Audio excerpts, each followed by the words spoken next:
एक अत्यंत महत्त्वाच्या मुद्द्यावर या ठिकाणी या अंतिम आठवडा प्रस्तावामध्ये चर्चा झाली, ती म्हणजे राज्याचे दिवंगत उपमुख्यमंत्री माननीय अजितदादा पवार यांच्या संदर्भात जी काही घटना घडली आणि ते त्या ठिकाणी आपल्यातनं निघून गेले त्याच्या तपासाच्या संदर्भात।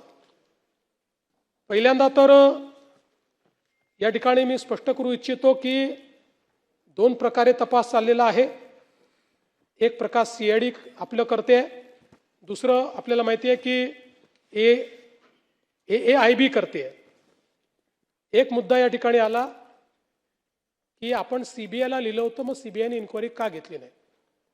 सीबीआयने हे स्पष्टपणे सांगितलेलं आहे की AIBचा जो रिपोर्ट आहे हा रिपोर्ट यातला महत्त्वाचा आहे, तो आल्यानंतरच हा तपास आम्ही घेऊ शकतो, त्याच्या आधी आम्ही काही घेणार नाही। त्यामुळे त्याची आपण वाट पाहतोय।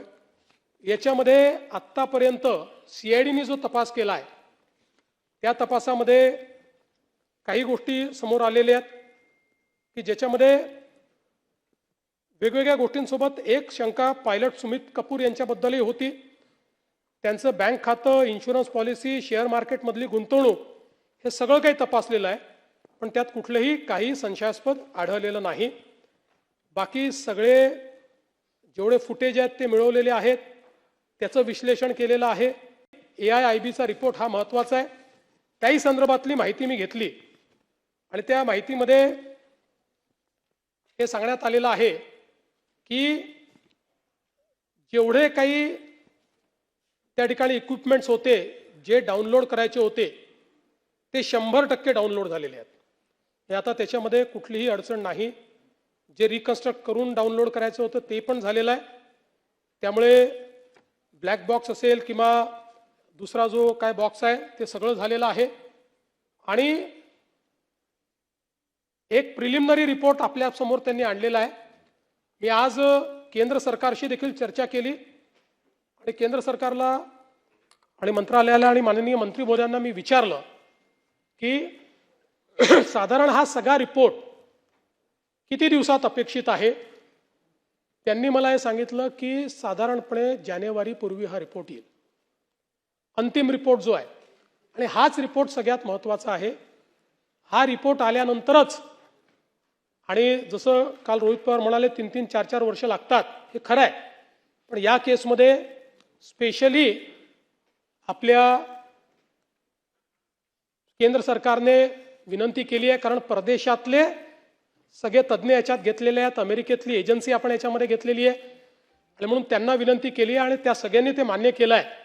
आणि म्हणून आपण म्हणजे दुर्दैवाने असं म्हणू नये, पण दादांची जी काही पुण्यतिथी येईल त्याच्या अगोदर हा रिपोर्ट यावा अशा प्रकारचा प्रयत्न, आणि तो रिपोर्ट येईल।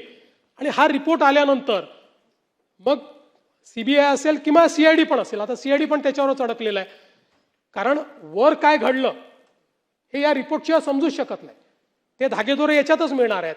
आणि म्हणून मला असं वाटतं की कोणी हा विचार करण्याची आवश्यकता नाही। आमचं सातत्याने याच्यावर लक्ष आहे, केंद्र सरकारचंही लक्ष आहे, केंद्र सरकार योग्य पद्धतीने त्या गोष्टी करते। एक त्यांनी मुद्दा मांडला की आम्ही कर्नाटकात FIR केला, तो तुम्ही सीआयडीला पाठवून दिला। पुन्हा एकदा समजावून सांगतो की ते तर जाऊ द्या, म्हणजे ते इंटरस्टेट FIRचं तर मी मागच्या वेळेसच सांगितलं। FIR नंतरची प्रोसेस काय आहे? FIR नंतरची प्रोसेस आहे चार्जशीट करणे, त्याकरता चार्ज तयार करावा लागतो।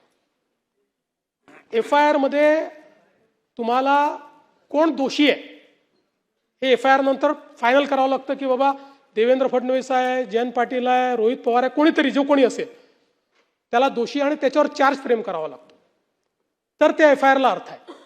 तो चार्ज फ्रेम करण्याकरता पहिल्यांदा तुम्हाला इनिशियली कोण दोषी आहे हे ठरवावं लागेल।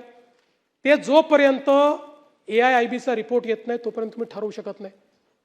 आणि म्हणून हा जो काही या ठिकाणी म्हणजे तुम्हाला वाटतं तुम्ही पायलटवर करा म्हटलं, तो रोहित काय नाव त्याचं, तो कंपनीचा मालक त्याच्यावर करा म्हटलं, तुम्हाला त्याच्याकरता ही प्रिलिमिनरी इन्क्वायरी लागेल ना। आणि प्रिलिमिनरी जो काही आता जो पहिला रिपोर्ट आला त्याच्या आधारावर करता येतं का? नाही करता येत. त्यामुळे फायनल रिपोर्ट तुम्हाला यावा लागेल. भावना महत्वाचीच आहे, पण शेवटी कायदा भावनेने चालत नाही. उद्याला कोर्टात गेला, कोर्टातनं 1 मिनिटात कोर्ट सांगेल की असं कसं तुम्ही केलं, आणि मग चपराक बसेल आपल्याला.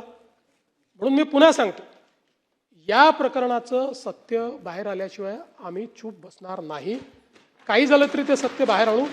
त्याकरता त्याचा जो काही योग्य पाठपुरावा आहे तो पाठपुरावा देखील करू.